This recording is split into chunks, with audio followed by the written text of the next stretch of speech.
नमस्कार, सगरमाथा टेलिभिजनको प्रस्तुति एसटिभी च्याटमा यहाँलाई स्वागत छ। म सुनिल दाहाल। शिक्षकहरूको आन्दोलनले यतिखेर देशभरको शिक्षालय अस्तव्यस्तको अवस्थामा छ र शिक्षकहरूले विभिन्न खालका माग मुद्दा राखेर आन्दोलन गरेको पनि धेरै दिन भइसक्यो, तर अझैसम्म सरकारसँग मूर्त रूपको सवाल जवाफ हुन सकेको छैन, वार्ता बस्न सकिरहेको छैन। सरकारले एक किसिमको तयारी चाहिँ गरेको छ, तर अझै पनि शिक्षकहरू विश्वस्त हुन सकिरहेका छैनन्, किनकि यसभन्दा अगाडि पटक पटक सरकारसँग शिक्षकहरूले एक किसिमको वार्ता र सहमति गरे, तर सम्झौता कार्यान्वयन हुन नसक्दाखेरि शिक्षकहरू आशंकित भएका हुन्। आज हामी विशेष गरी अहिले शिक्षाको अवस्था र शिक्षकहरूको आन्दोलन र समग्र नेपालको शिक्षाको गुणस्तरको विषयमा पहिलो चर्चा गर्नेछौँ भने त्योसँगै आज हामी त्रिभुवन विश्वविद्यालय अथवा विश्वविद्यालयको अवस्था, राजनीतिकरण र उपकुलपति नियुक्तिको प्रक्रिया र त्योसँगै अहिले विश्वविद्यालय नै धरापमा पुग्न खोज्दैछ र विश्वविद्यालयमा अहिले गुणस्तर र शिक्षक मात्रै न, प्राध्यापक मात्रै न, विद्यार्थी नै छैनन् भन्ने निष्कर्ष पनि निकालिएको छ र त्यसकारण अब समग्र मुलुकको शैक्षिक अवस्था चाहिँ अब धरापमा पर्न सक्छ। त्यसकारण राज्यले समयमै सचेत हुनुपर्ने भनेर आम मानिस र प्रभुत्ववर्गले त्यो आवाज उठाइरहेको छ। आज हामी विशेष गरी शिक्षाको सेरोफेरोमा बसेर छलफल गर्दैछौँ। यसका विभिन्न पाटामा आजको यो छलफलमा मसँग सहभागी हुनुहुन्छ शिक्षाविद, त्रिभुवन विश्वविद्यालयको गणित विभागका पूर्व प्रमुख प्राध्यापक डाक्टर टङ्कनाथ धमला। यहाँलाई स्वागत छ। धन्यवाद। आराम हुन्छ? सब ठिक छ। तपाईँ लामो समय शैक्षिक क्षेत्रमा आबद्ध हुनुहुन्छ, विश्वविद्यालयमा हुनुहुन्छ। तपाईँसँग देश विदेशको शिक्षाको अवस्था र शैक्षिक वातावरणको पनि तपाईँसँग अनुभव छ। तपाईँले 30औं वर्ष भयो विश्वविद्यालयमा सेवा गरेको। अहिले जुन खालको सडकमा शिक्षकहरूको आन्दोलन तपाईँले देखिरहनु भएको छ, उनीहरूको माग चाहिँ 24वटा माग छन्। सेवा सुविधादेखि लिएर विशेष गरी शिक्षा ऐन पारित गर्नु पर्यो र शिक्षा ऐन चाहियो भनेर उनीहरूले सडक सङ्घर्ष गरिरहेका छन्, तर सरकारले मूर्त रूपको वार्तामा बस्न सक्ने अवस्था सिर्जना गरेको छैन। यो अहिलेको यो शैक्षिक खैला-बैलालाई तपाईँले कुन रूपमा हेर्नुभएको छ? म छलफल यहाँबाट प्रारम्भ गर्छु, त्यसपछि खास विषयमा प्रवेश गर्छु। धन्यवाद छ। अब प्रवेश कहाँबाट गरौँ भन्दा यो शिक्षा ऐनको सन्दर्भमा एकचोटि म पनि मन्त्रालयमा एउटा छलफलमा सहभागी भएको थिएँ र म पनि अब 30 होइन 35 वर्ष युनिभर्सिटीमा काम गरिसकेँ। 35 वर्ष? हजुर, मोटामोटी 35। मैले 46 सालदेखि काम गरेँ। भनेपछि अब स्कुलमा पनि थोरै काम गरेको थिएँ पहिला, म सानो एसएलसी पास गर्न साथ। र के छ भन्दा यो शिक्षकहरूको उहाँहरूको माग 24वटा छन्, 22वटा छन्, मैले पनि हेरेको छु। अब मान्छेले आफ्नो सेवा सुविधा खोज्नु स्वाभाविक पनि हो, किनभने कसैले सेवा दिन्छ, कसैले सेवा बेच्छ, आफ्नो नलेज बेच्छ, आफ्नो जिन्दगी नै त्यसमा त्यो पेसामा समर्पण गर्छ भने उसले सेवा सुविधा अवश्य खोज्छ। उसले भ्रष्टाचार गर्न खोज्नु हुँदैन, तर सेवा सुविधा खोज्नुपर्छ। उहाँहरूलाई त्यसमा म पोजिटिभ छु। र किन यो प्रब्लमहरू एकुमुलेट भयो? उहाँहरूका मागहरू हेर्दाखेरि प्रब्लम चाहिँ नि उहाँहरूका प्रब्लम एकुमुलेट चाहिँ सरकारले गरेको देखिन्छ। म चाहिँ छुटकरीमा समष्टिमा त्यो देख्छु। किनभने अब संविधानमा चाहिँ नि स्थानीय तहलाई अधिकार दिने, क्षेत्रीयलाई अधिकार दिने भनेर लेखिसक्नुभयो छिटो छिटो। 72कै संविधानमा त्यो समाजवाद उन्मुख संविधानमा स्पष्ट उल्लेख गरिएको छ। समाजवाद भनेको व्याख्या चाहिँ उहाँहरूलाई थाहा छ, तर कुरा के छ भने उहाँहरू 72को संविधानले गाविसको अध्यक्षलाई चाहिँ एउटा शिक्षकको नियुक्ति, सर्वबढ अवकाश र बर्खास्ती सम्मानका अधिकार दिने गरी संविधानमा लेख्नुभयो। संविधानको विरोध गर्नु चाहिँ हामीले भएन, तर संविधान संशोधन कुरा पनि उहाँहरू गरिनु भएको छ। एउटा शिक्षक एउटा गाउँको हुँदैन।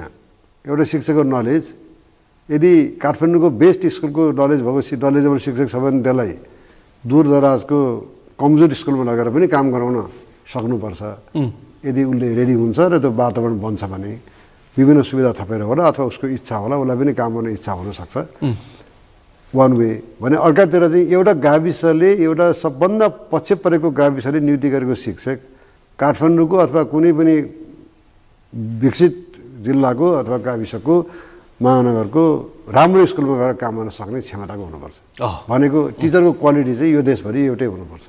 उसको जेनेटिक कारणले उसको आफ्नो व्यक्तिगत कारणले एक नहोला, कोही अलि राम्रो कोही नराम्रो होला, तर राज्यले के राख्नुपर्छ उद्देश्य भने शिक्षक चाहिँ राज्यको भनेर राख्नुपर्छ। शिक्षक चाहिँ राज्यको हो भनेर आत्मसात गर्नुपर्छ। मैले त्यही पनि त्यही भनेको छु।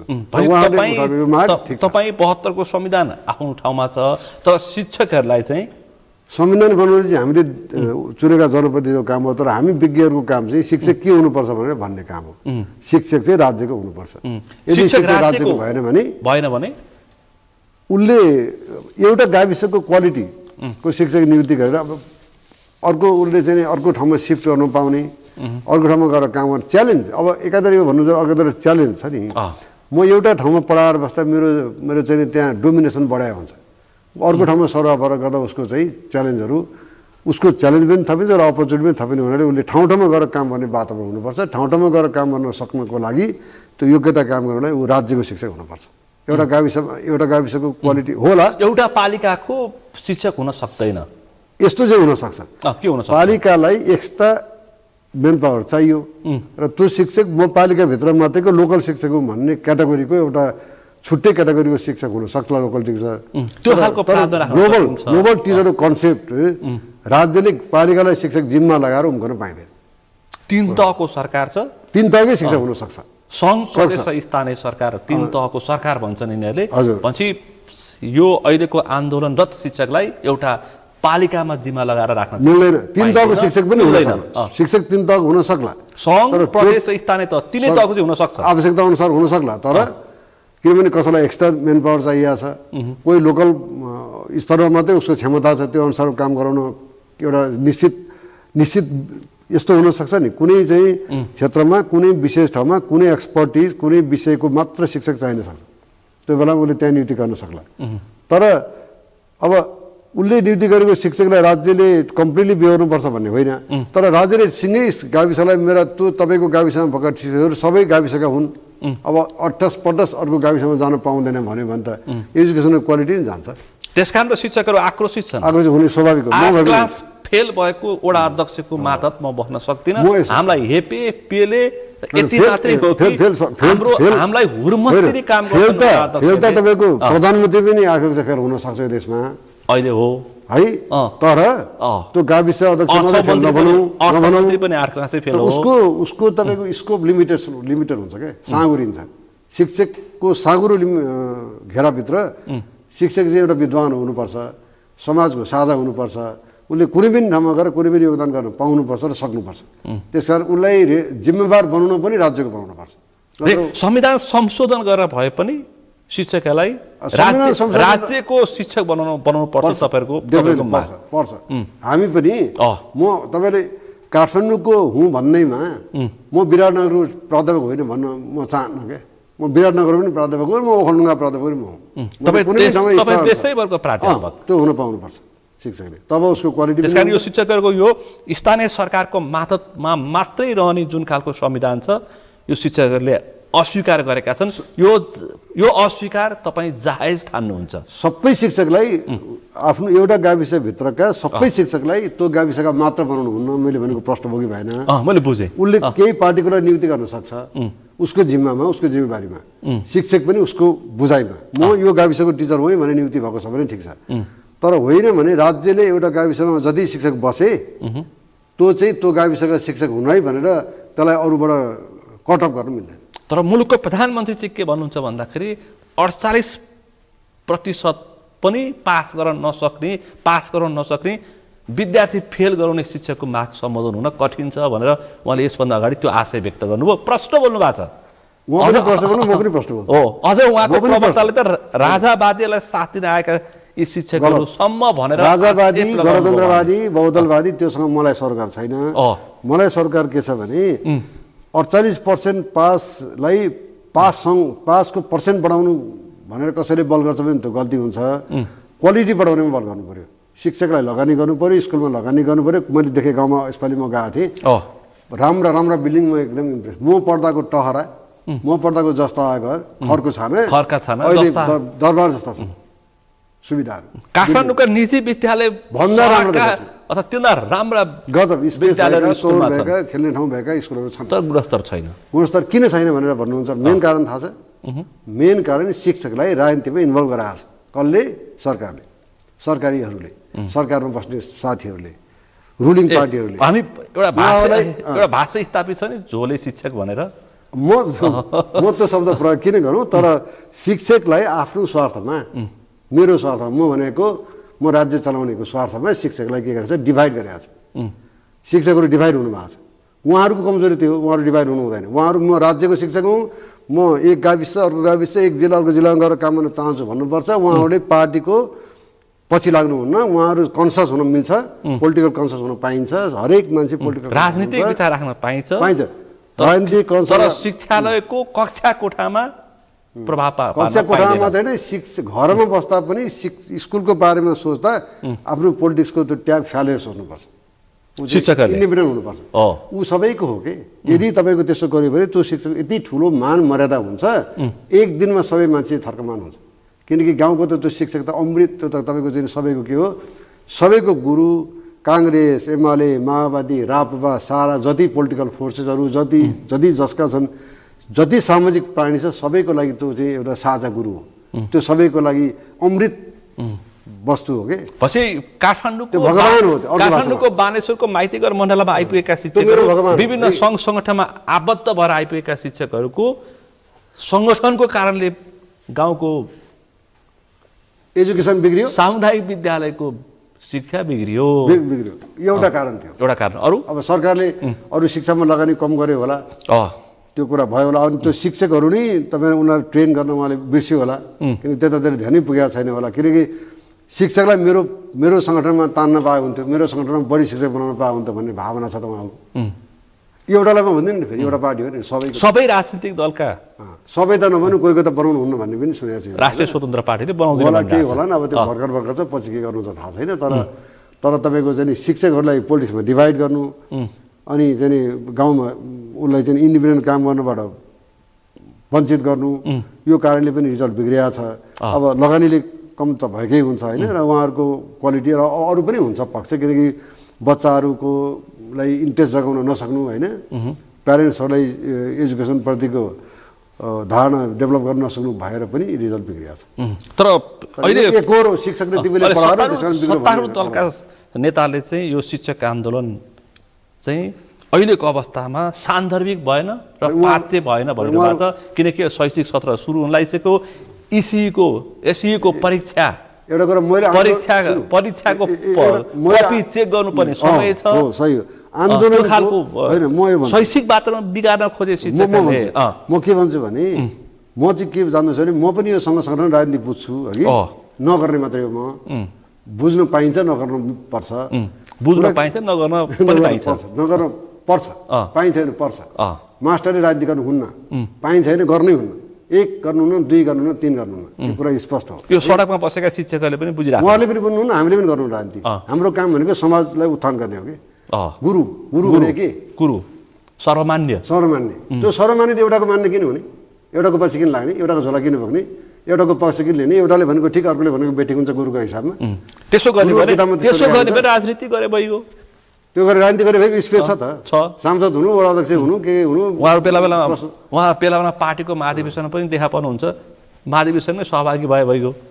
अनि आफ्नो पनि महाधिवेशन गर्नुहुन्छ, कता देखिरहेको थिएँ आजतिर पनि। त्यो सबै बन्द गर्नुपर्छ, त्यो कुनै जरुरी छैन। यदि नेपालको एजुकेसन सुधार्ने हो भने अहिलेको चाहिँ प्रधानमन्त्रीले भनेको कुरा तपाईँले भन्न खोज्नुभएको होला, 48%बाट 70% पुर्याउने हो भने राजनीति स्कुलमा युनिभर्सिटीमा बन्द गर्नुपर्छ। त्यसपछि के हुन्छ? स्कुलको एजुकेसन सप्रिन्छ, उहाँहरूको क्वालिटी सप्रिन्छ, सबै ध्यान त्यतातिर हुन्छ, उहाँहरूलाई दिने सुविधा दिनुपर्छ, डन्डा बजार्नुपर्छ। शिक्षालाई राम्रो काम गरेर पनि भन्नुपर्छ, सुविधा मात्रै दिएर पनि हुँदैन। उहाँहरूले गर्नुभएको छ भने, छैन भने यो ठाउँमा तपाईँको पुगेन भन्नुपर्छ, पुगेन भन्न सक्ने मान्छे खटाउनुपर्छ विज्ञहरू। तर चाहिँ रिजल्ट चाहिँ सबै पोलिटिकल सेनारियो मात्रै छ, गाउँमा पुरै पोलिटिकल डिभिजन छ, मैले देखाएको छु नि। हेडमास्टर त्यो भनेको छ, अध्यक्ष त्यो भनेको छ, ऊ कुन गाउँमा पुरै शिक्षकहरू राजनीतिक विभाजनमा छन्। सर्वा गर्न त्यही पोलिटिक्सले रोकेको छ होइन, सर्वा त्यही पोलिटिक्सले गरेको छ। एभ्रिथिङ पोलिटिक्स बिना नहुने भएपछि कसको दिमागमा चाहिँ एजुकेसन छ र रिजल्ट आउँछ। मेरो इक्जाम्पल एकचोटि म सुनाइदिनु भन्नुहोस् त। मैले 50 ठाउँमा भने म यो थानकोट मङ्गलदयमा आइबी पढाउँथेँ। म एसएलसी पास गरेर सर्टिफिकेट मात्रै पास गरेर दिएँ। त्यहाँको 10th क्लाससम्म मैले पढाउँदाखेरि 99 मार्क्सहरू अलमोस्ट पिताले ल्याएका थिएँ। 90 कटाउने कति थिएँ त्यो बेलाको, आज हो त्यो 38-39 सालको कुरा हो, पञ्चायतकालमा 40-42 साल पञ्चायतकालमा। त्यो बेलामा नेपाली भाषामा पढाउँदाखेरि त्यो बेलाको स्कुलले त्यत्रो रिजल्ट ल्याउँथे भने डेडिकेट भएर काम गऱ्यो भने रिजल्ट आइहाल्छ नि। ती क्लासरुममा बसेको त मेरो बच्चा सबै पार्टीका सबै सङ्गठन सबै बच्चा त मेरा छोराछोरी नाति नातिना हुन् कि। आई लभ देम होइन। कहाँको पोलिटिक्स के को सम्झिने, किन चाहियो पार्टी टिचरले, सबैको गुरु, सबैले गुरु भन्ने। हाम्रो घरमा आउने पुरोहित हुनुहुन्छ नि, पुरोहित उहाँ पनि राजनीति गराएर ल्याउने हो, कुन पार्टीको छाँडै ल्याउने हो, म कुन पार्टीको त्यो पार्टीको छाँडै ल्याउने हो द्याट इज गुरु के।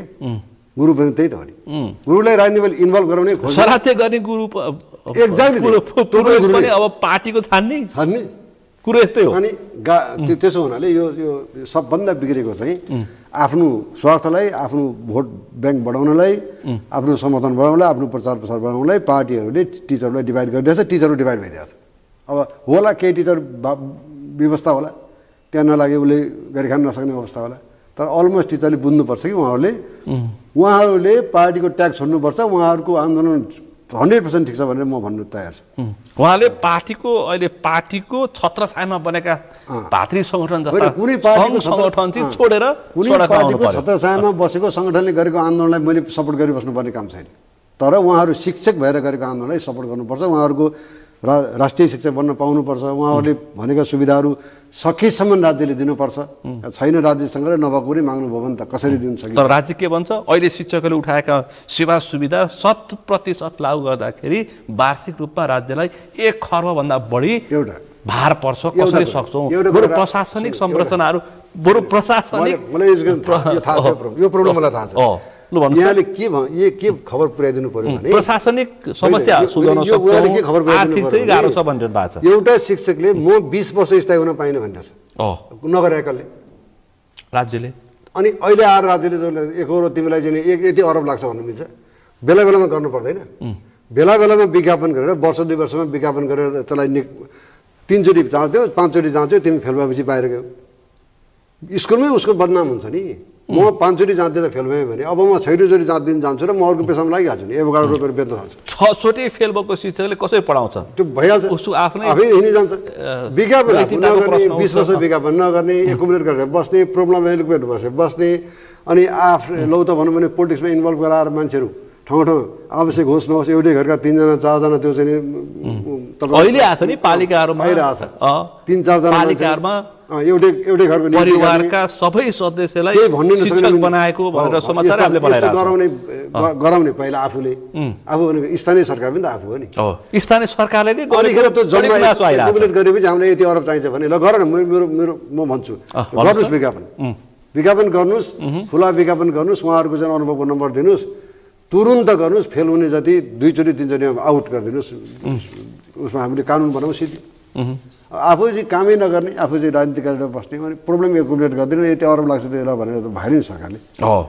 जिम्मेवार त सरकार हो नि। शिक्षकलाई त होइन राजनीति गराएकै हामीले, हामी भनेको सरकारी पक्षले आफू राजनीति गराउने।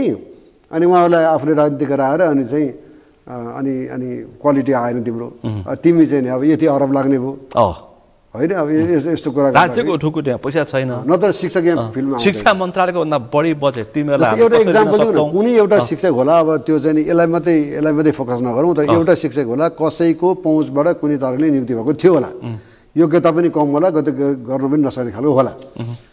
अब त्यसलाई स्थायी गर्न त ऊ आइसक्यो त। अस्ति आफूले नियुक्ति गरेर मलाई स्थायी गर्दै भन्न आइसक्यो। अब गर्ने कि नगर्ने प्रब्लम कसले क्रिएट गरेको? अस्ति आफूले राजनीतिक नियुक्ति गरेको, कोटामा नियुक्ति गरेको आफूले शिक्षक अहिले हाई गर्दै भनेर आइसक्यो। जनतामा देखिरहेछ। परालको मुठा जम्मा भएपछि तपाईँ भात सक्नुहुन्न। एउटा चिमोटेर फालिदिइहाल्नुहुन्छ नि। योग्य मान्छे टाइमली विज्ञापन गर्नु पर्थ्यो, क्वालिटीको एक्जाम लिनु पर्थ्यो, जस्टिफाई गर्नु पर्थ्यो, फेयर हुनु पर्थ्यो, निष्पक्ष हुनु पर्थ्यो, पार्टी लाउनु हुन्न थियो, सबैलाई समान व्यवहार गर्नु पर्थ्यो। अनि योग्यता क्रममा आएको टिचर के भन्थ्यो, त्यसपछि राज्यले बेलैमा स्थायी गरेर अगाडि बढ्नु पर्थ्यो अनि अरब पनि लाग्दैन थियो, खरब पनि लाग्दैन थियो। अहिले सडक पनि तात्दैन थियो। सडक तातेको मात्रै एउटा कुरामा जोड दिन्छ। ल भन्नुहोस् त। बहुत जोड दिनुपर्ने कुरा के छ भने तिनै पार्टीहरू सडक नछोड भनेको छ कसैले, कसैले हाम्रो समर्थन छ भनेको छ कसैले। माओवादी केन्द्रले सडक नछोड्नु भनेको छ, काङ्ग्रेसभित्रकै शेखर कोइराला पक्षले हाम्रो साथ छ भनेको छ। जसले गरोस् न, मलाई एबिसी मात्रै मैले देखेको उल्ट्यो त्यो उहाँ सरकार उल्टिनु भने उल्टो कुरा गरिहाल्छ। यस्तो तरिकाले हुन्छ, यसरी राजनीति गर्नुहुन्छ टिचरको टाउकामाथि, गुरुहरूमाथि। उहाँहरूले बहालवाला प्रधानमन्त्री केपी शर्मा ओलीले सरकार बाहिर बस्दा एउटा बोलेको र सरकारमा बोलेको अहिले सामाजिक सञ्जालमा भइरहेछ। यो गल्ती, त्यसकारण म त सरकार पक्षमा गल्ती, न त सरकारको मात्रै गल्ती म किन भन्छु। हाम्रो शिक्षक साथीहरूका पनि गल्ती हुन सक्छन् होइन, उहाँहरू भगवानै हो हाम्रो लागि, तर पनि गल्ती हुन सक्छन्। तर किन सरकार पक्षले गल्ती गरौँ भनेर भन्नु परेको छ बाध्य भएर भने एउटा कुरा सरकारमा बस्दा गर्ने, फेरि उता गएर अर्को कुरा गर्ने, फेरि सङ्गठनमा शिक्षक आफ्नो चाहिँ आफ्नो सङ्गठनमा शिक्षक तान्नुपर्ने, आफ्नो सङ्गठनको सदस्य बनाउनु पर्ने, अनि खेर 10 थरी कुरा गरेर आउँदैन। यिनीहरूले फागुन 9 गते त्यसपछि 2000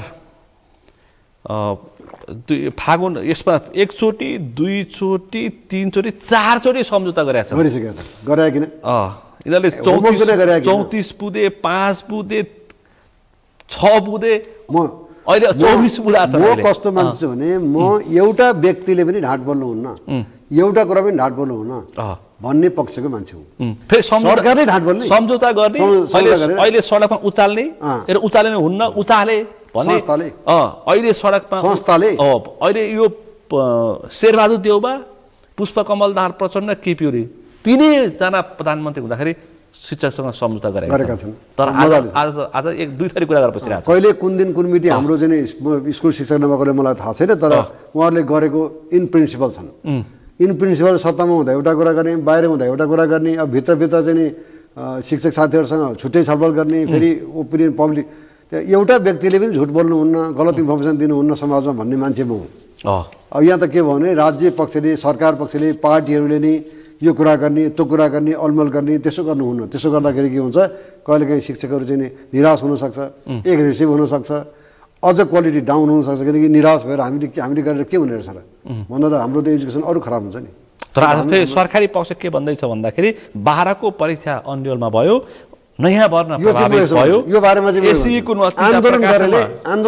सम्भावना कम रह्यो भन्न अब सरकार भन्छ यो सबै माग पुरा गर्न सकिँदैन, प्रशासनिक हिसाबको मात्रै कुराकानी गरौँ, आर्थिकको हिसाब गर्दै नगरौँ भनिरहेछ। त्यो उहाँहरूले जान्नुहोस्, म जान्दिनँ। तर म के जान्दछु भने त्यो चाहिँ उहाँहरूले जान्ने कुरा म जान्दिनँ। तर आन्दोलन पक्षधरलाई आन्दोलन गर्ने मान्छेले सायद हेर्दैन, त्यो कुरा चाहिँ मान्नु होला। उहाँहरूले पनि सायद हेरेको थिएन, उहाँहरूले पनि सायद हेरेर आन्दोलन गरेर हेरे क्या। उहाँले पनि व्यवस्था ख्याल्दाखेरि कसैले यो सङ्घीय लोकतान्त्रिक आन्दोलन भनेको त्यस्तै अप्ठ्यारो पार्दै गर्छ। राइट हो। आन्दोलन कति बेला गर्दाखेरि यसलाई अप्ठ्यारो पर्छ। शनिबार आन्दोलन गरिदिँदैन कि उसले आइतबार आन्दोलन गर्छ।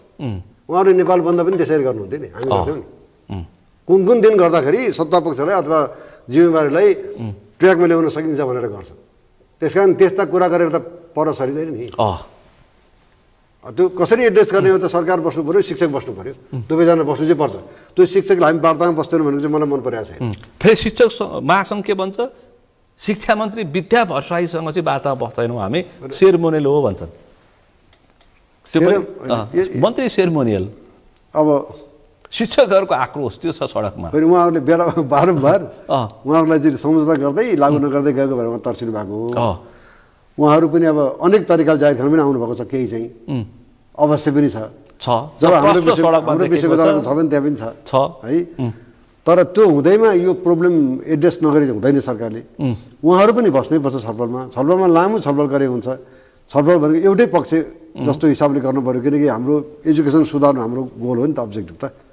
शिक्षा सुधार्नु, बालबच्चालाई सेवा दिनु, अभिभावकलाई सेवा दिनु, नेपालको मतलब उत्थानको लागि काम गर्ने नै लक्ष्य दुवैको शिक्षकको पनि छ, सरकारको पनि हो भने त एक ठाउँमा त बस्नुपर्छ नि। बरु इन्डिपेन्डेन्ट मान्छे राख्यो भने, इन्डिपेन्डेन्ट मान्छे जो चाहिँ शिक्षकको शिक्षकको पक्ष लिने पनि होइन, सरकारको पक्ष लिने पनि होइन, ती मान्छेहरू राखेर के कुरा जस्टिफाई हो, पोइन्ट पोइन्टमा गर्दा कसले भनेको कुरा के गर्न सकिन्छ के गर्न सकिँदैन जस्टिफाई, र त्यो कुरालाई रेकर्ड गर्दै जाँदा त्यसलाई चाहिँ एउटा जस्टिफाई गर्दै जाँदा पनि भयो नि। त फेरि सरकारी पक्षहरू के भनिरहेको छ भने यो अहिले आन्दोलन देखाएर अब सामुदायिक विद्यालयलाई कमजोर पार्नको लागि र यी विद्यार्थीहरू निजी विद्यालयमा पठाउनको लागि शिक्षकभित्रबाट षड्यन्त्र भइरहेछ। शिक्षक त्यो भन्छ सरकार। फेरि शिक्षकहरू के भनिरहेछन्, हाम्रो माग सम्बोधन नगरेर सामुदायिक विद्यालयलाई ध्वस्त पारेर उनीहरूका सरकार पार्टी निकट निजी विद्यालयमा पठाउन खोजिरहेछन् विद्यार्थी। यो बारेमा त्यही खालको भ्रम बजारमा छ। यो भ्रमको पछि चाहिँ म लाग्दैन, दुवैका भ्रम बेकार हुनुहुन्छ छोटकरीमा। तर कुरा सत्यता के हो भने नेपालको एजुकेसनमा सामुदायिक विद्यालय र सामुदायिक शिक्षालाई कमजोर गर्दै प्राइभेट शिक्षालाई प्रोत्साहन दिएको चाहिँ स्पष्ट छ। त्यो अलि अगाडिदेखि नै छ, धेरै अगाडिदेखि छ। यो चाहिँ प्रष्टै छ। किनभने सामुदायिक विद्यालयमा चाहिँ एउटा क्वालिफिकेसन चाहिने, यति पढेको उति पढेको भन्ने हुने, जाँच लिनुपर्ने। अब प्राइभेट निजीमा चाहिँ एउटा प्रिन्सिपल एउटा शिक्षक नियुक्ति गर्दै भयो होइन, उसलाई एक्जाम लिनु पर्दैन, सेवाहक चाहिँदैन होइन। त्यो पाइन्छ त्यसो गर्न। युनिभर्सिटीमा चट्ट टच गरौँ न, युनिभर्सिटीमा पढाउनु चाहिँ प्रोफेसर रिडर लेक्चरको क्याटेगोराइज छ। अनुसन्धान गर्न त्यो लेभलको मान्छे चाहिन्छ भने मोरलेस छ। अब भने जस्तो नभए पनि एउटा लेभल छ। अब प्राइभेटमा चाहिँ जसले पनि पढायो हुन्छ होइन। प्राइभेटमा मास्टर डिग्री खोलो, मास्टर डिग्री पुरै पढायो, त्यहाँ पिएचडी गर्नु पनि पर्दैन, प्रोफेसर हुनु पनि पर्दैन। त्यसकारण कुनै मापदण्ड प्राइभेटमा निजीमा चाहिँ गर्नु नपर्ने, सरकारीमा चाहिँ गर्नुपर्ने। अनि अब अलि भनौँ न अलि हुने खानेका बच्चाहरू अलि सेवा सुविधा शैलीले बनाइदिएको। अरू ठुलो कुरा त होइन, प्राइभेट स्कुलमा अरू कुरा केही छैन मेरो बुझाइमा। त्यहाँ पिनले खोज्दैन, टाइममा स्कुल खोल्छ, टाइममा बन्द हुन्छ, बच्चा उसबाट बाहिर निस्केर जाँदैन, यसो अलिक टाकाटुका बोल्छ होइन। क्वालिटीको म विश्वास गर्दिनँ। तपाईँ विश्वास गर्नु। म तपाईँको सरकारी निजी स्कुल सामुदायिक स्कुलको विद्यार्थी क्वालिटी कम छ, निजीको बढी छ म भन्दिनँ। पास गर्नुलाई म क्वालिटी भन्दिनँ। प्रधानमन्त्री ओलीले 48% पास हुँदा क्वालिटी भएन भने त्यो क्वालिटीको चाहिँ त्यही आउने भने त पनि काम लाग्थ्यो। प्रधानमन्त्रीले के भन्नु, 24 बुँदे आफ्ना सेवा सुविधा माग्दाखेरि 24वटा बुँदा चाहिँ शैक्षिक सुधार र शिक्षाको सुधारको लागि र +2 सक्ने बित्तिकै मुलुक छोड्ने त्यो शिक्षाको अन्त्य गर्ने खोइ त प्रावधान गर्न खोज्नुभयो। त्यो खालको बुँदा पनि समेटेको भए अलि सान्दर्भिक अलि व्यवहारिक हुन्थ्यो कि भनेर शिक्षकलाई प्रति प्रश्न गर्नुभएको छ। अब गर्नु त अब आफ्नो कुर्सीबाट सबैले आफ्नो काम गरिहाल्छ, गर्ने हो, उहाँले पनि गर्नुभयो, ठिकै होला।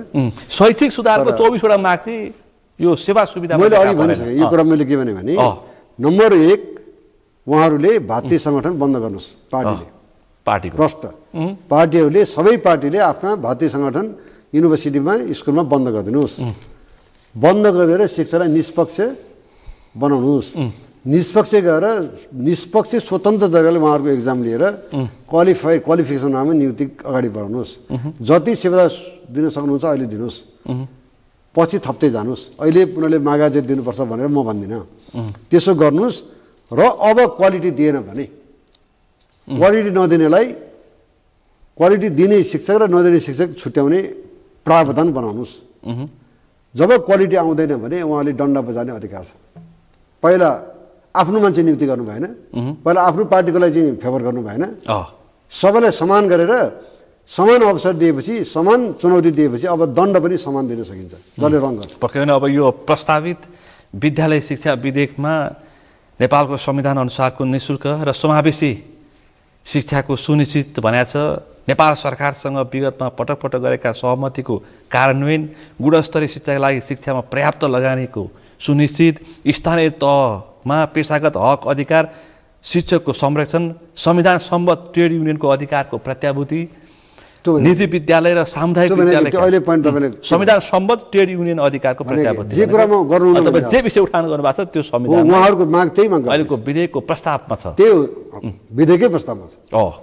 किन चाहे ट्रेड युनियन भने के पार्टीगत कि सङ्घ? शिक्षकको हकित गर्ने सङ्गठन एउटा हुनसक्छ, तर त्यहाँ पार्टी र त्यहाँ चाहिँ सङ्गठनको सामूहिक लडाइँ हुनुहुन्न कि। त्योसँगै शिक्षा ऐन लागू हुनुभन्दा पहिले नियुक्त शिक्षकको पेन्सन साविककै नियमअनुसार व्यवस्था गर्ने, विद्यालय शिक्षालाई तिनै तहको सरकारको दायित्वभित्र राख्नुपर्ने पनि उल्लेख गरिएको छ। र विद्यालय शिक्षामा भित्र कार्यरत सबै प्रकृतिका राहत अनुदान, सबै साविक, उच्च मावि, प्राविधिक, धार शिक्षक, करार शिक्षक, सङ्घीय प्रदेश शिक्षकलाई पनि समेट्न सकिने खालको चाहिँ आशय चाहिँ व्यक्त गरिएको छ। तर शिक्षा विद्यालय शिक्षा तथा शिक्षा ऐन नै आउन सकेका छैन।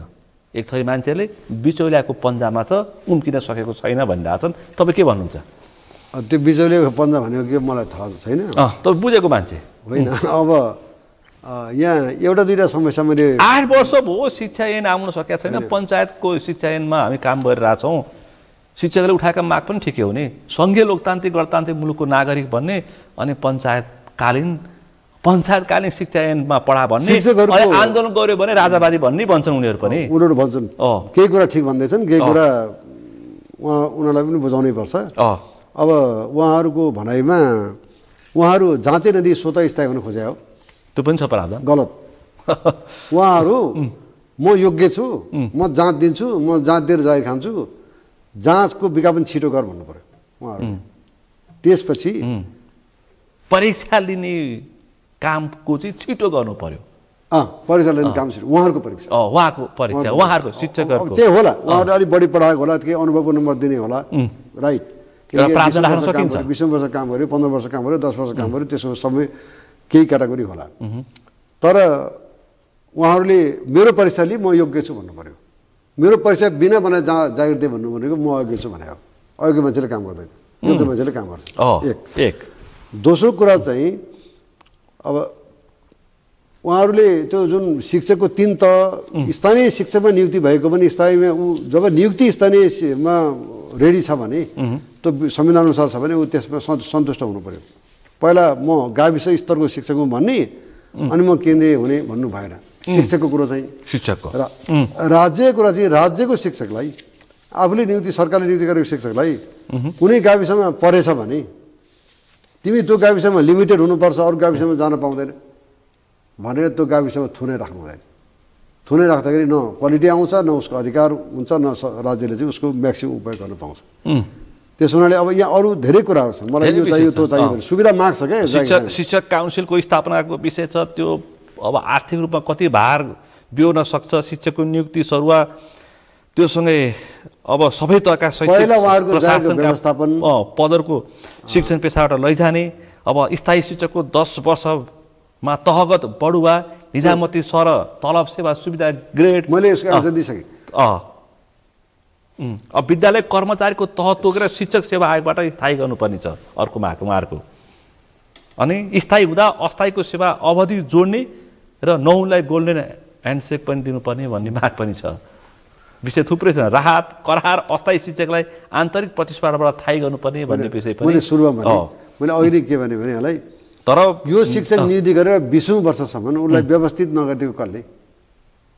राज्यले। त्यो प्रब्लम एकुमुलेट गरेर उहाँले लिएर आउनु हो। तर फेरि अर्को पक्ष भनाइ के छ, अब राज्यले के गर्ने भने कमान्ड राज्यको काम के हो भने म चाहिँ राज्यको भने के गर्न सकिने, के गर्नुपर्ने, के आफूले गल्ती गरेका हुन्, के शिक्षकले गल्ती गरेर आफूले फाइनलाइज गर्नु पर्यो र त्यो अनुसारको विधेयक बनाएर लागू गर्नुपर्छ। त्यसैले कसलाई चित्त बुझ्छ कसलाई बुझ्दैन राज्यका एक थरी मान्छे के भनिरहेको छ भने निजी विद्यालयमा प्राइभेटमा 20,000 पाउने तलबले कुन खालको गुणस्तरीय शिक्षा दिइरहेछन्, यहाँ 35,000 प्राप्त गर्ने कुन खालको पढाइरहेछन्, यो पनि हिसाब किताब हुनुपर्छ भनिरहेछन्। त भनिसकेँ कसैको संरक्षण छ र साथीहरूले काम गरेका छैन। पार्टी आउट, सङ्गठन आउट, काम गरेन भने त्यही अनुसारको कारबाही काम गर्यो भने पुरस्कार पनि दिने, सेवा सुविधा पुरस्कार दण्ड जरिवाना सबै राख्ने। तर यति वर्षमा स्वतः प्रमोसन होइन। किन यति वर्ष 10 वर्ष किन पर्खिने? राम्रो काम गर्छ भने 5 वर्षमा प्रमोसन होस् न, गर्दैन भने 20 वर्षमा किन गर्नुलाई प्रमोसन? त्यहाँ एउटा तपाईँले पोइन्ट भन्नुभएको छ, 10 वर्षमा सबैको थाहै हो प्रमोसन 5 वर्षमा पनि प्रमोसन हुन मिल्छ, 20 वर्षमा प्रमोसन नहुन मिल्छ। जसले राम्रो काम गर्छ उसलाई प्रमोसन गर्दै जाने हो, जसले गर्दैन किन गर्ने प्रमोसन? तर शिक्षकले निजामती सर सेवा सुविधा र ग्रेड बनाएका छन्, दिँदा हुन्छ। किन सबैले माग्न थाल्यो भने? होइन, सबै किन, शिक्षक पनि राज्यको कर्मचारी हो नि, हामी पनि हो नि। हामीलाई चाहिँ वञ्चित गर्नु भने किन चाहिँ लोकसभा खर्दार चाहिँ र अफिसर चाहिँ मतलब शाखा अधिकारी चाहिँ उसले छुट्टै सुविधा पाउने, अनि त्यही सरहको विश्वविद्यालयको स्कुलको शिक्षकले किन नपाउने सुविधा दिनुपर्छ नि। तपाईँ यसो पक्षमा तर राज्यले भार बेहोर्न सक्दैन, आर्थिक भार बेहोर्न सक्दैन भन्छन्।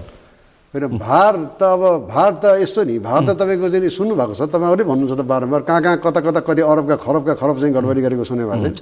हामी अब 10,000 करोडको भ्रष्टाचारको समाचार बनाएर के सुनेर साथै विमानस्थल म आफू एक्सपर्ट होइन मैले हेरेको छैन सुन्नु चाहिँ जति पनि टाउको कारखाना गरी सुनेको छु अनि यी कुरा नगर्नु नि सेवा सुविधा दिने पैसा आइहाल्छ नि एक दोस्रो कुरा राष्ट्रलाई समुन्नततिर लानु नि काम गर्न दिनु नि काम गराउनु पर्यो नि मैले काम गर्न चाहेको छु काम गर्न मैले मेरो क्षमता अनुसार काम गर्न दिनु पर्यो नि काम गर्न दिनु अनि आम्दानी जेनेरेट भइहाल्छ नि उद्योग जति बन्द गरिदिने बेचिदिने होइन एउटा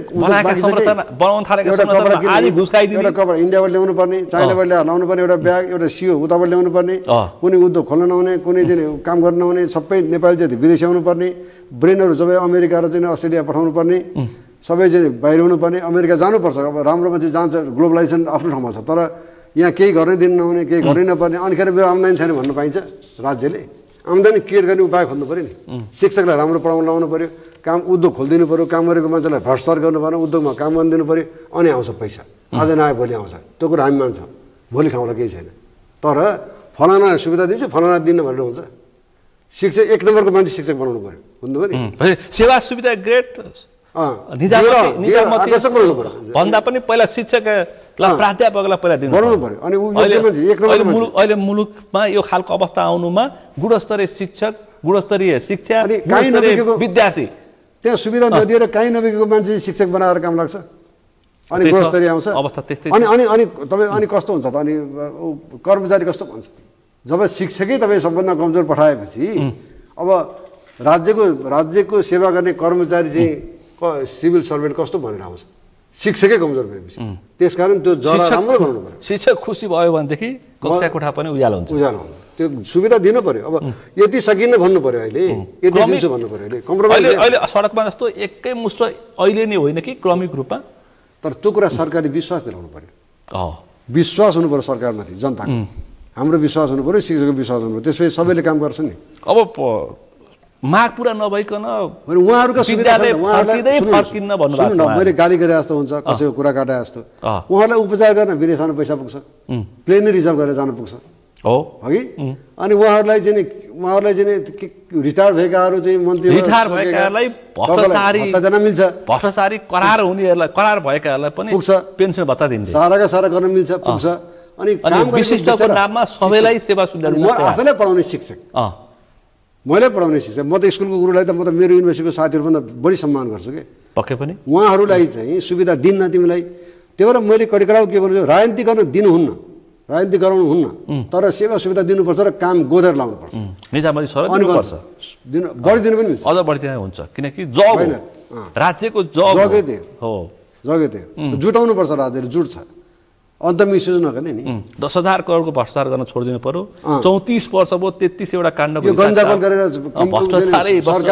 सरकार आज एउटाले खेलेको छ ढालेको छ फेरि बनाएको छ ढालेको छ अस्ति भयो सरकार गयो भनिसकेको थियो कतिवटा मन्त्री भयो 4 वर्ष कति भयो कति खर्च भयो अनि त्यो उहाँहरु हिसाब गर्नु भएको तीन तहको सरकारले कति 36,000 अहिले जनप्रतिनिधिले सेवा सुविधा खाइरहेछ तीन तहको सरकारलाई चाहिँ 36,000 अनि त्यतिले सुविधा खान चाहिँ भ्याउने अनि शिक्षकलाई सुविधा छैन पैसा छैन मिल्दैन एउटा काम चाहिँ गर्नु पर्यो एउटा प्रदेशको मुख्यमन्त्रीले एक वर्ष 4 चोटि शपथ ग्रहण गर्यो सुविधा दिएपछि र उहाँलाई चाहिँ एक्जाम दिएर कम्पिटेन्ट मान्छेलाई स्थायी जागिर दिएपछि र राजनीति नगरेर पछि उहाँलाई निष्पक्ष भएपछि उहाँले काम हेर्नु त कस्तो क्वालिटी आउँछ डेफिनेटली राम्रो क्वालिटी आउँछ किन आउँदैन मैले रिजल्ट दिएको छु भने म पनि शिक्षकै थिएँ नि रिजल्ट दिएको छु स्कुलको 10 कक्षा रिजल्ट मगलो रिजल्ट खोज्नुहोस् न तपाईँ पनि सामुदायिक विद्यालय पढाएर युनिभर्सिटीमा प्रवेश गरेको मजाले त्यो स्कुल 99 नट ओन्ली एउटा अप्सनल कम्पलसरी कमर्सियल म्याथ तिनवटा थिए हामी दुईजना टिचर थियौँ 99 तर डाक्टर साहब यहाँ सामुदायिक विद्यालय उत्कृष्ट भनेर खोज्यो भनेदेखि हातमा गण्डी मात्रै भेटिन्छ देशभरि मात्रै मैले पनि कलेक्सन गरेको छु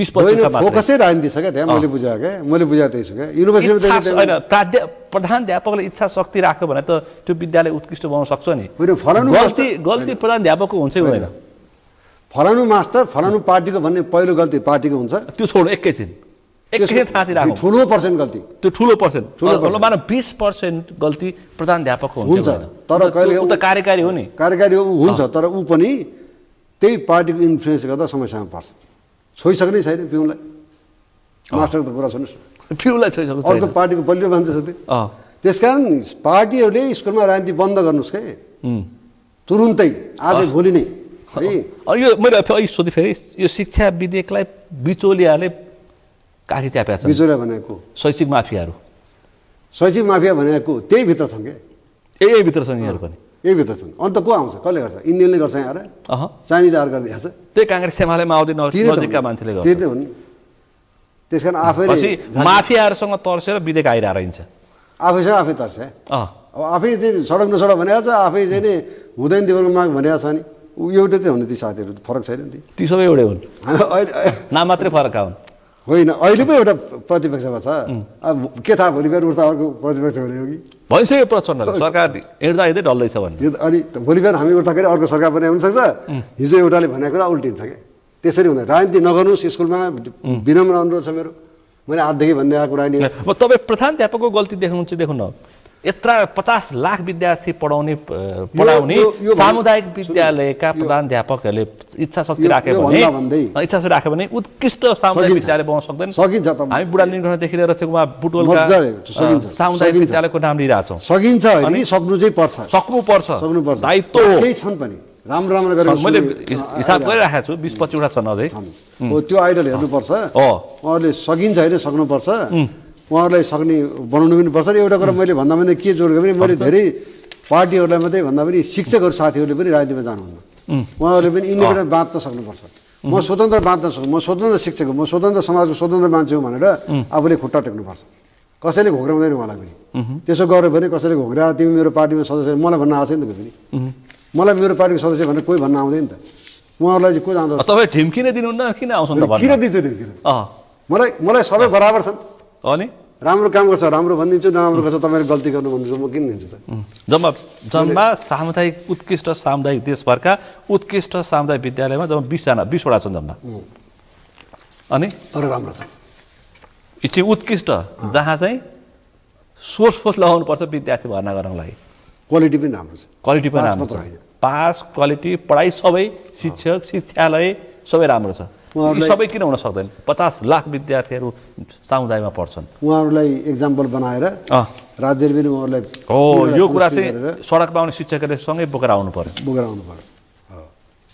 अब विश्वविद्यालय +2 सकिसके पछाडि विश्वविद्यालयका विद्यार्थी के भन्छन् सके युरोप अमेरिका अस्ट्रेलिया त्यति नसके जापान कोरिया त्यति नै सकेन भने त खाडी मुलुक निश्चित छ भनेर ढाडमा लेख्छन् विश्वविद्यालय नै कम छैन तपाईँ विश्वविद्यालयको प्राध्यापक दुईवटा कुरा छ ल भन्नुहोस् एउटा कुरा के छ भने उसले भविष्य खोज्छ भविष्य दिने नै काम चाहिँ मुख्य काम चाहिँ राज्यको हो तर राज्यलाई भविष्य यता छ भनेर देखाउनु पर्ने युनिभर्सिटी हो युनिभर्सिटी के हुन्थ्यो भने यदि मानौँ चाहिँ अमेरिकामा अथवा जर्मनीमा अथवा तपाईँको जापानमा अथवा चिनमा अथवा कतै युरोपमा कतै चाहिँ अस्ट्रेलियामा कहीँ गएर कसैलाई काम गर्ने इच्छा छ भने पनि उसले नेपालको एजुकेसन लिएर त्यहाँ जान्थ्यो र नेपालको एजुकेसन हामीले कस्तो गर्न सक्नु पर्थ्यो हाम्रो दोष युनिभर्सिटीको भने चाहिँ ती अहिले मैले भनेको देशको क्वालिटीको एजुकेसन हाम्रोमा हुनुहुने किन वाइ नट किन हाम्रो विद्यार्थी त्यही गएर त्यही क्वालिटीमा पढ्न सक्ने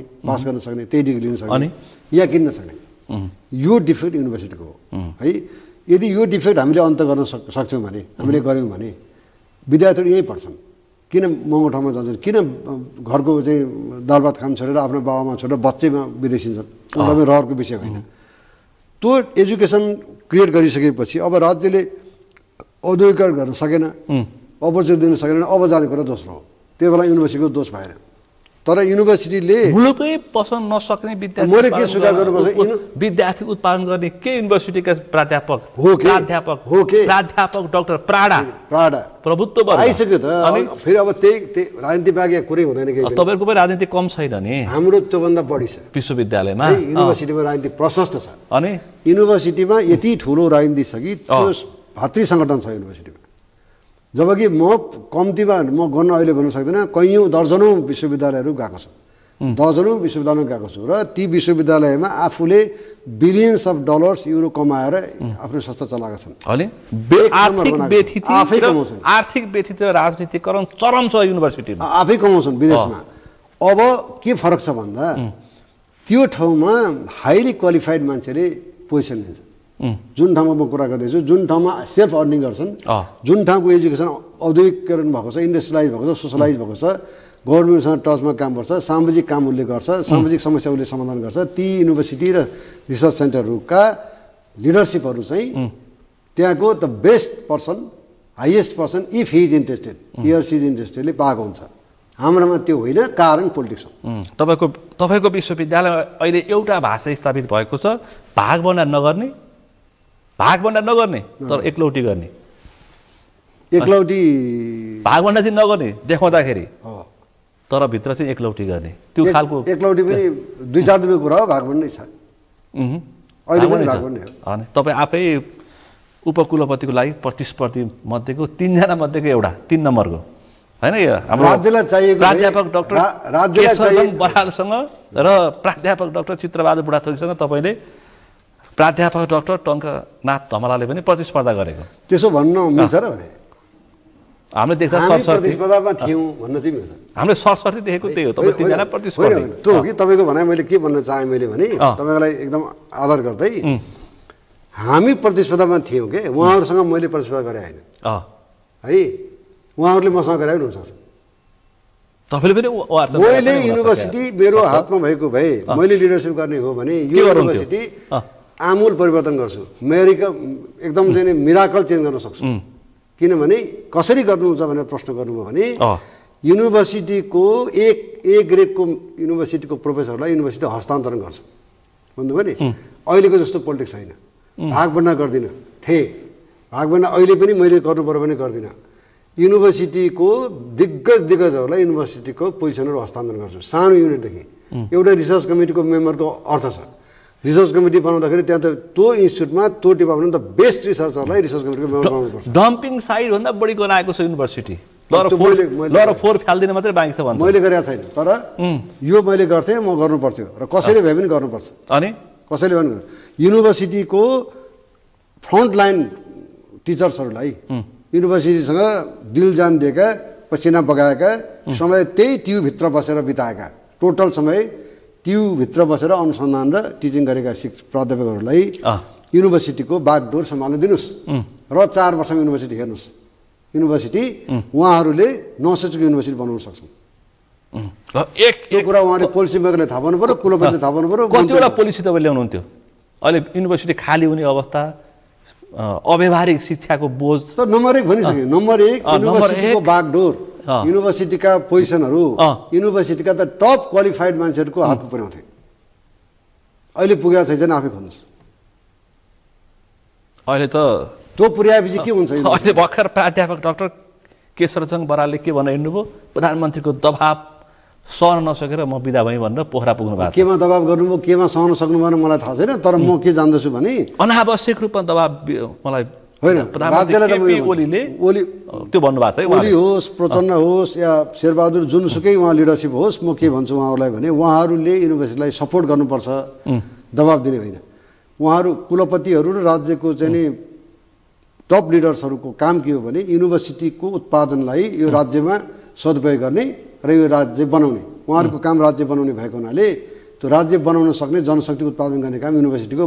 मैले तपाईँको ठुल्ठुला रिसर्च सेन्टर हेरेर आएको छु, काम गरिरहेको छु, अहिले पनि काम गरिरहेको छु कि तपाईँ विश्वविद्यालयमा रिसर्च गरेर काम गराओ। यहाँको भाष्य के भन्छ भने रिसर्चरले युनिभर्सिटी चलाउने हो, युनिभर्सिटी भनेकै रिसर्च हो, अनुसन्धानकर्ताले पढाउने हो, पढाउन सक्छ, त्यो खालको क्षमता राख्छ भन्छन्। के हो त्यही भन्छन्, बुझेकै मान्छेले त्यही भन्छ। क्षमता भनेकै डन्डी बजार नै, क्षमता भने डन्डी बजार नै, भागभण्डा मिलाउने त्यो क्षमता मसँग छैन। म डन्डी बजार दिनँ, मैले भागभण्डा गर्नु पनि छैन। भागभण्डा म त्यसलाई गर्छु जो क्वालिफाइड छ त्यसलाई स्पेस दिने हो, उसले उसको काम के हो। तपाईँ राजनीति रङ हेर्नुहुन्न? हेर्दिनँ, हेरेकै नजिकका पात्रहरू पनि हेर्नुहुन्न? मलाई क्वालिटी बाहेक केही मतलब छैन। प्रधानमन्त्री मन्त्रीको दबाब पनि खेप्नुहुन्छ? दबाब मलाई किन गर्नु पर्यो? मैले कसको बिगारिदिन्छु त्यहाँ? यो राज्यको हितको लागि काम गर्छु त किन दबाब, कसले दबाब गर्नु पर्यो? अझै पनि कुलपति खाली छ, काबा मात्रै हो। होइन, उहाँले उपकुलपति त उहाँहरूको इन्ट्रेस्टको कुरा हो। मलाई चिन्नु भएको छ, उहाँले थाहा छ, आवश्यक छ राज्यलाई भने उहाँले खोज्न सक्नु। अहिले डाक्टर बरालले नसक्या हो कि प्रधानमन्त्रीले दबाब दिएको? अप्ठ्यारो प्रश्न, तर नसक्ने मान्छेलाई दबाब दिन्छ। तर अप्ठ्यारो प्रश्न भन्नु, तपाईँले अप्ठ्यारै जवाफ दिनुभयो, प्रश्न भन्नुहोस् न। यो कुरा होइन यस्तो नि यो अहिले आज यो एक हप्ताको यो बहुत चर्चित प्रश्न हो यो। होइन चर्चित प्रश्न हो, तर उहाँले चाहिँ नि उहाँले बराल सरले अहिलेको हाम्रो उपकुलपतिले कसरी अगाडि बढ्नु भएको थियो भन्ने कुरा आई वाज नट सेटिस्फाइड। तपाईँ सन्तुष्ट हुनु न? मेरा इन्टरभ्यू पहिलेको इन्टरभ्यू हेरेको छु, तपाईँ आर्टिकल लेख सबै पढाएको छु मैले। पढ्नुहोस्, त्यहाँबाट थाहा पाइन्छ। अहिले मैले ढाँटेको कुरा तर उनीहरूका मान्छेले के अहिले जानुभयो भने उनीहरूका मान्छेले के कमेन्ट गरेको थियो भने डाक्टर धमलाले पाएन उपकुलपति। होइन होइन होइन, मलाई चाहिँदैन, बसिरहेछ, मलाई चाहिँदैन। उहाँहरूले खानुहोस् उपकुलपति, तर युनिभर्सिटी बनाउनुहोस् के। मलाई उपकुलपति चाहिँदैन, उहाँहरूले खानुहोस्, खाएकै हो उहाँहरूले चलाएको युनिभर्सिटी, तर युनिभर्सिटी बनाउनुहोस् न।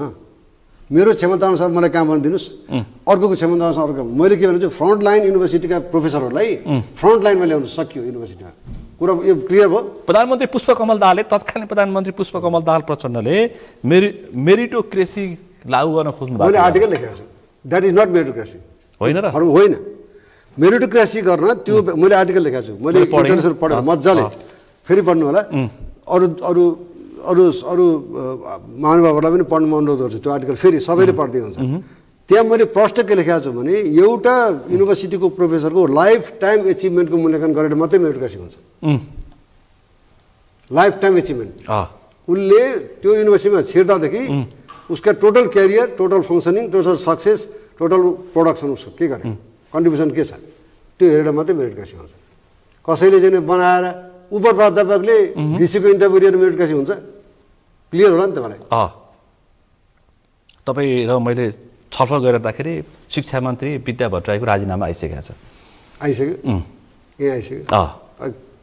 आउला जाला अर्को उस्तै आइहाल्छ नि। के भन्नुहुन्छ? म केही भन्नु छैन, केही पनि भन्दैन। किनभने उहाँहरू राजनीति गरेर बस्नुहुन्छ, अब अर्को आउँछ त्यस्तै हुन्छ। फेरि समस्याको हल चाहिँ हुँदैन। समस्याको हल जब त्यो टिचरलाई फ्री गर्नु नै राजनीतिबाट, त्यो बेलासम्म हुँदैन। युनिभर्सिटीभित्र, स्कुलभित्र, कलेजभित्र राजनीति गर्ने ठाउँ हो। विश्वविद्यालयमा म पनि गर्न सक्छु। विश्वविद्यालयमा राजनीति ठाउँ हो। यो बुझ्नु न, म पनि राजनीति गर्न सक्छु क्या। म उहाँ जस्तो राजनीति गर्न नसकेर एकदम चाहिँ भाग्नु परेको छैन है। म पनि सक्छु राजनीति गर्न, तर गर्नुहुन्न भन्ने मलाई थाहा छ।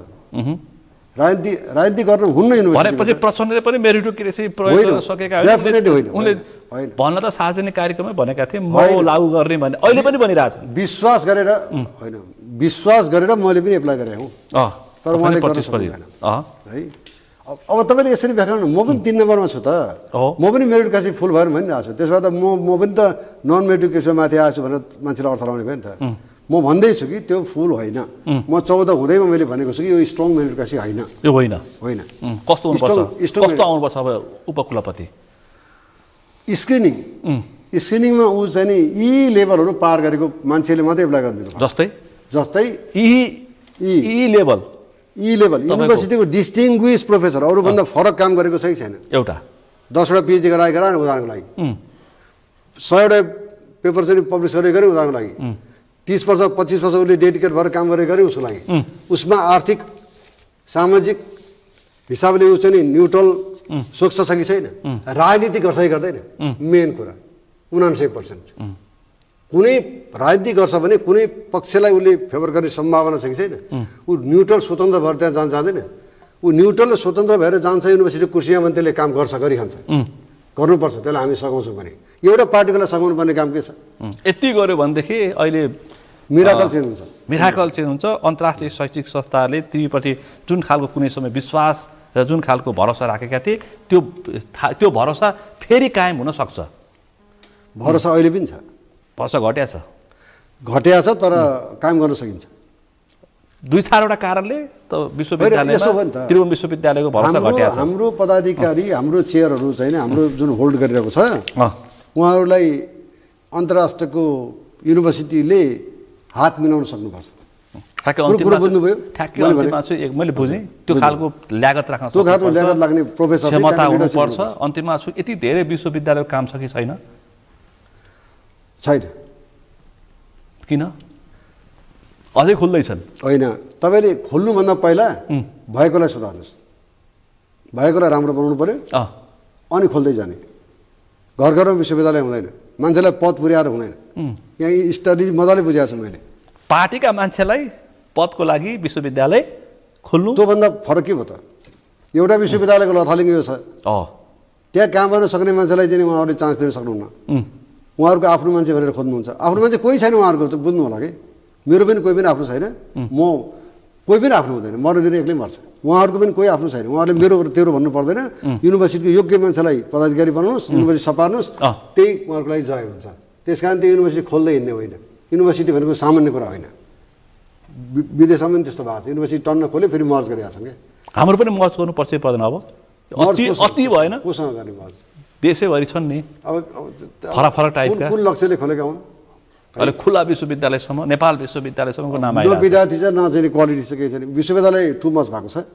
त्यति सजिलै विश्वविद्यालय खोल्ने पनि होइन, आवश्यक छैन। अझ क्षेत्रीय विश्वविद्यालय भन्ने त्यो कन्सेप्टै गलत छ। क्षेत्रीय विश्वविद्यालय कन्सेप्ट गलत हो। त्यो रिजनल भन्ने पनि विश्वविद्यालय, विश्वविद्यालय जब नाम विश्वविद्यालय, विश्वले विश्वास गर्ने विश्वविद्यालय, विश्वले रिकगनाइज गर्ने विश्वविद्यालय, रिजनल गाविसको छुट्टै विश्वविद्यालय हुन्छ भने यो गलत हो। गलत हो। त्यसकारण यी सबै विषयहरू समेटियो भनेदेखि र एउटा कुरा यो पनि अन्तिममा यो पनि त्यो ठुलो भएर बिग्रेको होइन, मेरो लागि ठुलो होइन। जब ठुलो हुन्छ त्यहाँ चाहिँ मसँग अपर्च्युनिटी बढी छ, म काम गर्ने स्पेस बढी छ, एक्सपर्टिज बढी छ। किन बिग्रेको त? राजनीति ठ्याक्कै समय सक्यो, समय दोस्रो व्यापार, पहिलो राजनीति, दोस्रो शैक्षिक व्यापार। यस कारणले विश्वविद्यालय बिग्रियो। ठ्याक्कै समय सक्यो। समय र संवादलाई विशेष रूपमा आभार व्यक्त गर्न चाहन्छु। धेरै धेरै धन्यवाद छ। यो सबैको सामु पुर्याइदिनु मेरो ओपिनियन। सरकारी पक्षले पनि हेर्नुहुनेछ भन्ने विश्वास गरेको छ। आज हामीले विशेष गरी अहिले सडकमा उठेको शैक्षिक आन्दोलन अनि त्योसँगै शैक्षिक ऐन र त्योसँगै विश्वविद्यालयको हालत, यिनै विषयवस्तुमा केन्द्रित रहेर छलफल गऱ्यौँ। आजको यो छलफलमा मसँग सहभागी हुनुहुन्थ्यो शिक्षाविद, त्रिभुवन विश्वविद्यालयका गणित विभागका पूर्व प्रमुख प्राध्यापक डाक्टर टङ्कनाथ धमला।